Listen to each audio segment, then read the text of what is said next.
Fala, chega junto, cai dentro, fecha comigo e bate de frente, porque está começando mais um quadro da playlist Tudo sobre Flamengo. E olha, com informações importantíssimas para você, excelentes notícias e muita informação. Então, já deixa aquele like esperto, afinal de contas o seu joinha é muito importante para os nossos vídeos. Se você ainda não se inscreveu, não perca tempo, se inscreve no canal e assinar o sininho. E se quiser me seguir nas redes sociais, o link está na descrição do vídeo, passando pela sua tela. Mas vamos lá com informação. Vou trazer aqui para você os números que foram divulgados pelo Flamengo no balanço contábil do primeiro trimestre de 2020. Você vai ficar de queixo caído. Peço que você assista este vídeo até o final. E se você discordar de algo que eu disser ou tiver algo a acrescentar, você pode deixar o seu comentário aqui abaixo. Mas vamos logo com a informação. Agora, tô repaginado, rapaz? Tirei a moita dos cornos. Então, vamos lá. E o Flamengo divulgou neste sábado o seu balanço contábil relativo ao primeiro trimestre de 2020, meses de janeiro, fevereiro e março. E olha, os números foram impressionantes. O Flamengo, que teve uma receita de cerca de 257 milhões de reais, apenas nestes 3 primeiros meses do ano. E o Flamengo, que teve uma despesa total de 203 milhões, portanto, o Flamengo teve um saldo de quase 54 milhões. Lucro líquido de 54 milhões de reais somente no primeiro trimestre deste ano. O que dá aí uma certa pena, né? Até porque, se não fosse a questão do Covid e de todos os seus efeitos no futebol, com certeza o Flamengo não só alcançaria a sua previsão orçamentária de 857 milhões de receita para esta temporada de 2020, como seria até possível alcançar e superar a receita do ano passado, que é a receita recorde do futebol brasileiro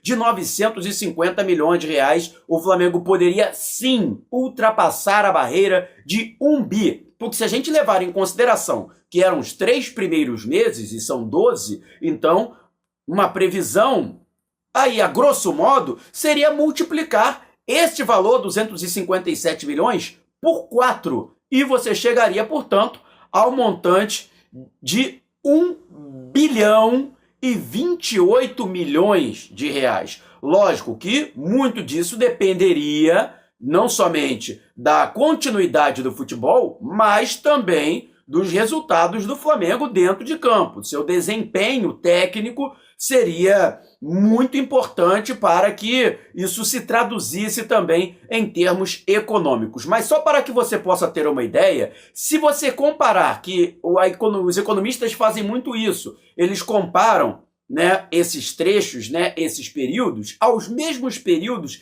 de exercícios anteriores. Ou seja, vamos fazer uma comparação do primeiro trimestre de 2020 com o primeiro trimestre de 2019. Em 2019, o Flamengo arrecadou cerca de 240 milhões de reais.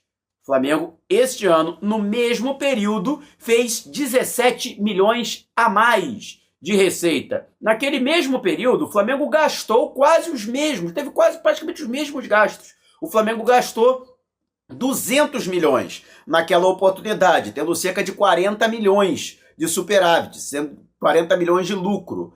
Este ano o Flamengo manteve ali a sua despesa, né? Fez 3 milhões a mais, ou seja, 203 milhões, mas mesmo assim o Flamengo conseguiu arrecadar 14 milhões a mais, teve 14 milhões a mais de lucro com relação à mesma situação do ano passado. Foram 40 milhões no ano passado, este ano foram 54 milhões, ou seja, 14 milhões a mais. O Flamengo aumentou em 14 milhões a sua margem de lucro. E se a gente for colocar ali, né, o Flamengo aumentou, né?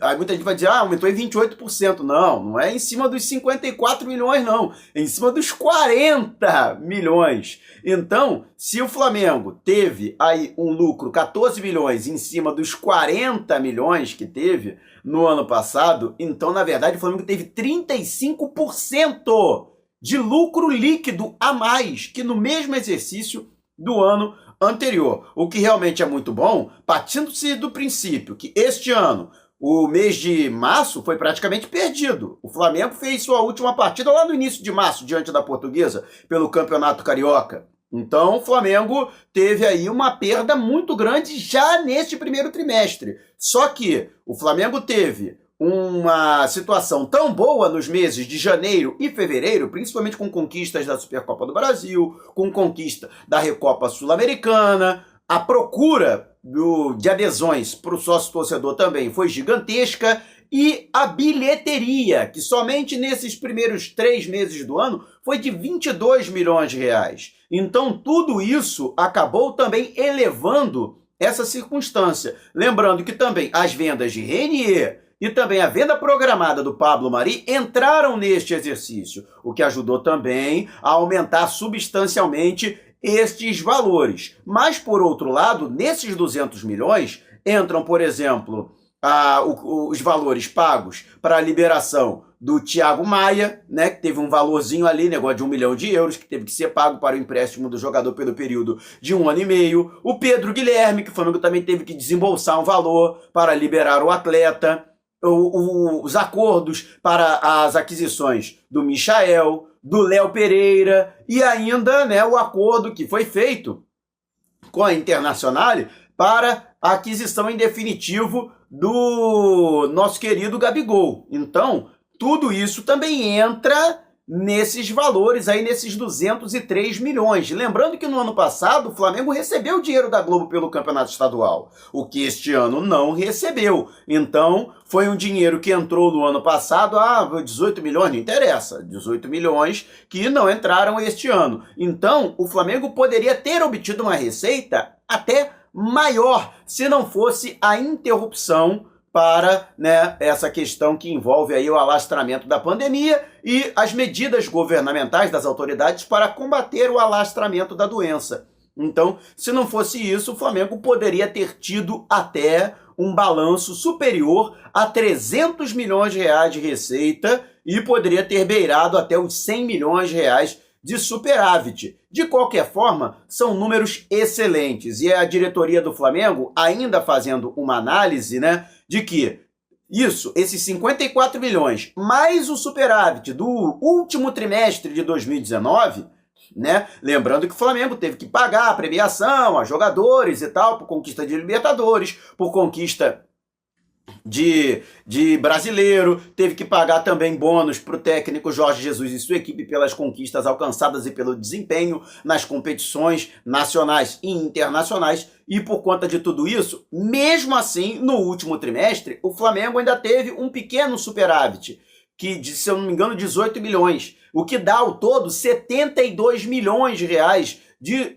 dinheiro em caixa que o Flamengo tinha ao final do primeiro trimestre de 2020, ao primeiro trimestre do ano corrente, 72 milhões de reais. Desses 72 milhões, 35 milhões em moeda estrangeira, em dólar e em euro. O que para o Flamengo foi interessante, porque se a gente for parar para pensar, ainda não tinha havido, já havia começado uma certa disparada do dólar, mas não tão grande quanto aconteceu agora do dólar e do euro. Aliás, dos países economicamente importantes do planeta e das moedas economicamente importantes, o real foi a moeda que mais desvalorizou no mundo inteiro. Então, ainda tem isso. Então, esses 35 milhões é dinheiro que... 35% é dinheiro que acabou sendo produzido, né, dentro desses 72 milhões, que na verdade não foram só 72 milhões. Lógico, se o Flamengo converteu para moeda corrente, para moeda local, na época ficaram sendo 72 milhões. Mas se o Flamengo guardou, né, esses dólares, esses euros, e aquele negócio não é dinheiro que o Flamengo guarda no colchão, não funciona dessa forma, já até expliquei para vocês, né? Na verdade, isso são garantias bancárias, isso são créditos em virtude de compromissos de pagamento por parte de devedores do rubro-negro. O Flamengo tem sim seus devedores, né? Clubes que, por exemplo, adquiriram direitos econômicos de jogadores que faziam parte do elenco rubro-negro. Então, se o Flamengo guardou esse dinheiro, ou o Flamengo, na verdade, isso foram recursos futuros, né? O Flamengo pode ter recebido até mais que esses 72 milhões de reais. E a diretoria argumenta que isso, mais o empréstimo que o Flamengo contraiu, né, para manter aí as suas despesas correntes, o seu custo operacional, dá algo em torno de 120 milhões de reais, o que para o Flamengo, se previsto o retorno do Campeonato Carioca para junho e do Campeonato Brasileiro para agosto, a diretoria está trabalhando com esta projeção, né? Campeonato Carioca sendo retomado em junho e o Brasileirão começando em agosto. O Flamengo entende que recursos de maior vulto, recursos de maior porte, o Flamengo só vai voltar a receber mesmo da maneira como aconteceu neste primeiro trimestre, só no último trimestre, a partir de outubro deste ano, ou seja, meses de outubro, novembro e dezembro. E aí o Flamengo poderá, se for o caso, reequilibrar o caixa. Porque aí teve um excelente primeiro trimestre, óbvio que o segundo trimestre do Flamengo, que vai encerrar agora em junho, é para jogar fora, e ainda tem julho, agosto e setembro, que o Flamengo não sabe como vai acontecer, né? Até porque tudo vai depender dessa previsão. Agora, se o Campeonato Carioca não for retomado em junho e o Brasileirão não começar em agosto, aí realmente a situação pode ficar muito prejudicial para o rubro-negro, que está contando com este cronograma para que aquilo que foi arrecadado no primeiro trimestre e mais o empréstimo contraído junto ao Banco Santander no mês passado, que isto seja suficiente para manter as obrigações em dia, isso acrescido, né, o fato da redução salarial que foi feita em comum acordo com os jogadores e funcionários do clube, a situação que envolve a renegociação de obrigações do Flamengo no pagamento de parcelas de direitos econômicos de atleta, Léo Pereira, Michael, Thiago, que foi emprestado, por exemplo, para o Náutico, justamente para que o Flamengo pudesse jogar para frente as parcelas das aquisições dos direitos econômicos da revelação do futebol pernambucano. Então, dentro deste cenário que foi desenhado para o rubro-negro, né, o Flamengo acha que é primordial que o futebol seja retomado a partir do mês que vem, a partir do mês de junho. Mas ainda não existe nenhuma garantia que isso possa acontecer, beleza? Agradeço enormemente você ter acompanhado o meu vídeo até aqui. Peço que você não saia sem antes deixar o seu like. Afinal de contas, o seu joinha é muito importante para os nossos vídeos. Se você ainda não se inscreveu, tá esperando o quê? Inscreva-se no canal e assine o sininho de notificação. E se quiser me seguir nas redes sociais, ó, o link tá na descrição do vídeo, aqui passando pela sua tela, e não vai embora não, tá? Porque a partir de agora tem uma mensagem muito importante do nosso patrocinador para você. Se liga! Um abraço para você que está assistindo, acompanhe este vídeo até o final. Ele é curto, mas pode mudar a sua vida. Tá no aperto? Precisando de uma renda extra? Quer economizar no seu plano de saúde e em outros planos? E se eu te disser que dá para fazer tudo isso ao mesmo tempo? Sem fórmula mágica, sem truque, sem trambique. Fácil, seguro e garantido. Funciona assim, você faz seu plano ou seu seguro pela Top XP Corretora e ela devolve parte da comissão para você. É isto mesmo, parte da comissão volta para você. Não é desconto, hein? É dinheiro na mão. E tudo isso sem sair de casa, pelo celular, por exemplo. E tem mais, hein? Se você indicar os seus amigos e eles fecharem, você também ganha. Também vale para você, micro e pequeno empresário, que fizer para os seus funcionários. Elimine o intermediário, passe a participar das comissões. Você vai fazer o seguinte, tá vendo esse link aqui na sua tela? Pois é, você vai pegar esse link, vai colocar no seu navegador e vai entrar no site da Top XP Corretora. Ou então, vai fazer contato através deste número no WhatsApp. Para facilitar, no comentário tá lá fixado como primeiro comentário esse link e também esse número do WhatsApp para você entrar diretamente aqui pelo seu aparelho. Em algum momento eles vão perguntar quem te indicou, aí você vai dar moral aqui pro canal, né? É só colocar o meu nome, Mauro, já basta. Eu já estou fazendo e estou me dando muito bem. Agora chegou a sua vez de ganhar dinheiro. E aí, vai vacilar? Bom, eu já te dei o caminho das pedras, agora é com você. Procure a Top XP Corretora, conheça nossos planos, escolha o seu e mude de vida.